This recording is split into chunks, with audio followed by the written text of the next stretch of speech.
honor estar contigo en reuniones de trabajo y especialmente en este tema en el que pues ya te has metido y te has especializado, y tener ya este documento, digamos, como un esfuerzo que articula una serie de planteamientos. La verdad es que va a ser, como mis compañeros lo han dicho, muy útil. Va a ser, pues es oportuno porque el debate que viene de acuerdo a lo que constitucionalmente estamos obligados a hacer, que es que en el próximo año tengamos un marco, digamos, de legislación reglamentaria que le dé verdadera carnita al Sistema Nacional Anticorrupción, que quedó en la Constitución, sin duda alguna aparece en un buen momento. Yo quiero tal vez plantear algunas cosas para la investigación, que sin duda alguna tendrá que ser conjunta, que queremos hacer, si tú lo apruebas, ¿no? Y obviamente con más de los compañeros que están aquí, porque este es un tema que apenas está iniciando en términos de cómo aterrizarlo metodológicamente, aterrizarlo en el entendimiento de los números, de las encuestas, las percepciones. Entonces yo creo que este documento cubre esa primera etapa. Me quiero quedar con la pregunta que tú dejabas en tu exposición, porque yo creo que ahí es a donde viene la construcción hacia adelante. Tú preguntabas, ¿cómo convencemos a todos los mexicanos de que es más costoso vivir dentro de la corrupción que fuera?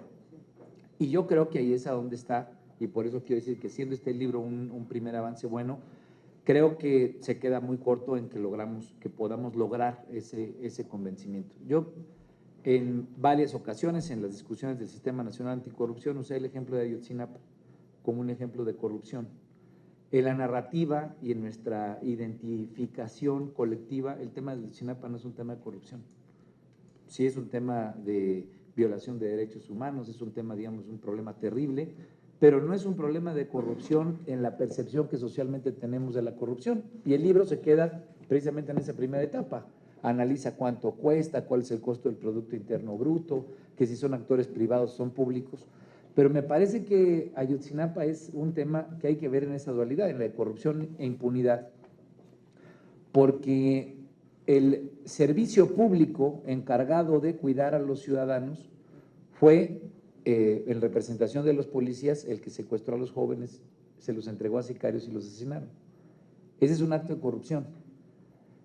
Si no logramos poner eso en esa dimensión, no como un tema judicial, no como un tema económico, sino como un tema de derechos humanos, el problema de la corrupción, entonces no vamos a encontrar un camino correcto que permita que la discusión legislativa, que el Sistema Nacional Anticorrupción verdaderamente tenga la profundidad que requiere como un momento en el que el Estado entienda cuál es la crisis en la que se encuentra y que la convocatoria de gobierno y gobernados que se tiene que hacer cuando se hace la buena ley, así lo decían, o así se le ha reconocido, cuando se da ese momento en que la ley tenga que provocar una evolución de cómo convive la ciudadanía y cómo sean las relaciones. Si no logramos poner el tema de la corrupción como un problema de derechos humanos, y tomo la cita de Laura del tema de Singapur, pero la traigo a Italia, que fue un problema de seguridad nacional, pues la verdad es que vamos a echarnos aquí un chorro de leyes, nos vamos a quedar en la dimensión económica, se va a hablar de la impunidad, digamos, nos vamos a quedar en una parte todavía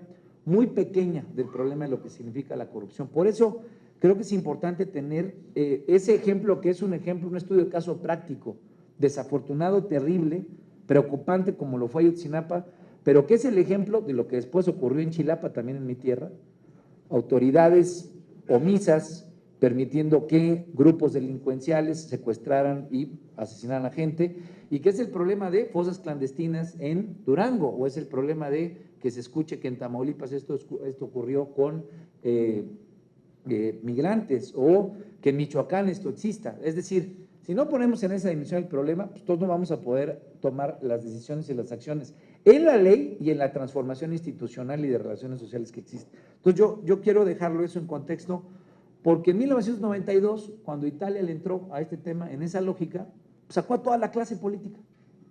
Toda la clase política del Parlamento italiano la sacó a patadas. Algunos por ineficientes, algunos por omisos, algunos por negligentes, algunos por corruptos, algunos por involucrados. Ya fuera con la camorra, con la mafia siciliana, etc.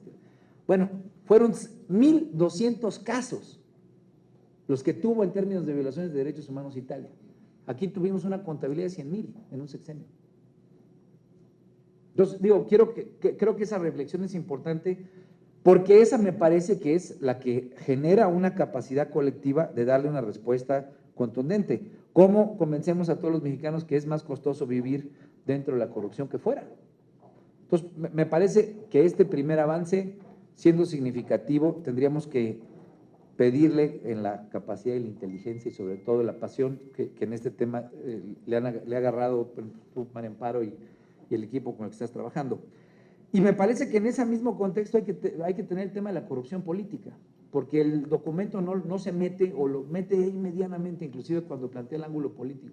El problema de la corrupción y de la elección que acaba de pasar, pues es la evidencia de cómo la corrupción es un problema no de tapados los unos a los otros, sino que la propia dimensión de la participación política, sean independientes, sean partidos políticos, es con qué dinero funciona la democracia. Si no ponemos esa pregunta con claridad, especialmente ahorita que pasó el 7 de junio, pues la verdad es que no le vamos a dar respuesta y la corrupción va a seguir ahí. Porque los candidatos cuando hacen campañas y tienen que movilizar a gente y tienen que enfrentar el día D y tienen que tener promotores, tienen que tener todas las cosas que ocurren en una campaña de presidente municipal, diputado local, diputado federal, senador, presidente de la República, gobernador, si no lo ponemos eso sobre la mesa, entonces pues vamos a estar hablando de un etéreo que no va a poner con claridad el eje de lo que es la corrupción. Y ese es el problema no solamente de México. Regular el proceso político es el gran problema que tiene cualquier país democrático. Aquí tuvimos un proceso de democracia electoral, un gran esfuerzo de toda una generación que logró consolidar que el voto fuera libre y respetado, y llevamos 15 años sin meternos a ese tema. Entonces yo creo que el 2015 abrió la puerta el 7 de junio para la necesidad de eso. ¿Por qué lo pongo en contexto? Porque eso no está en el libro. Y entonces es difícil hablar de la Casa Blanca.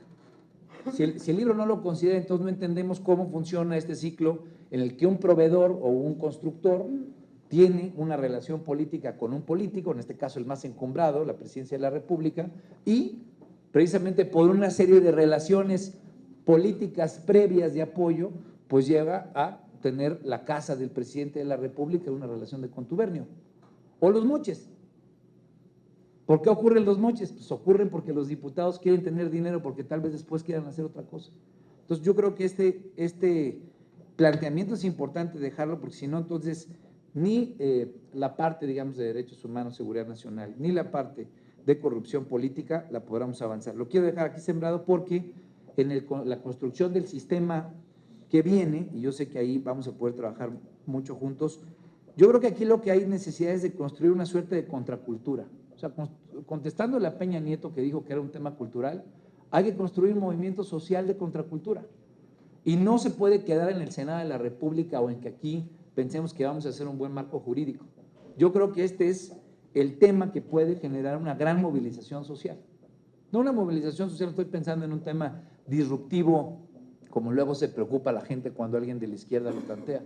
No, yo creo que este es un gran movimiento ciudadano, con artistas, con distintos tipos de actores que planteen el tema en la conciencia de que la ley en este momento puede ser el punto de llegada a un nuevo momento de evolución del país. Así como se planteó cuando el voto y el voto libre y secreto fue un gran movimiento social que de distintas fuerzas políticas, de distintos actores, de distintas trincheras en los estados, etcétera, se planteó como un punto de llegada. Hoy el tema del combate a la corrupción tiene que serlo, porque en realidad no es, y ahí cito a Alejandro, no es el tema de la corrupción.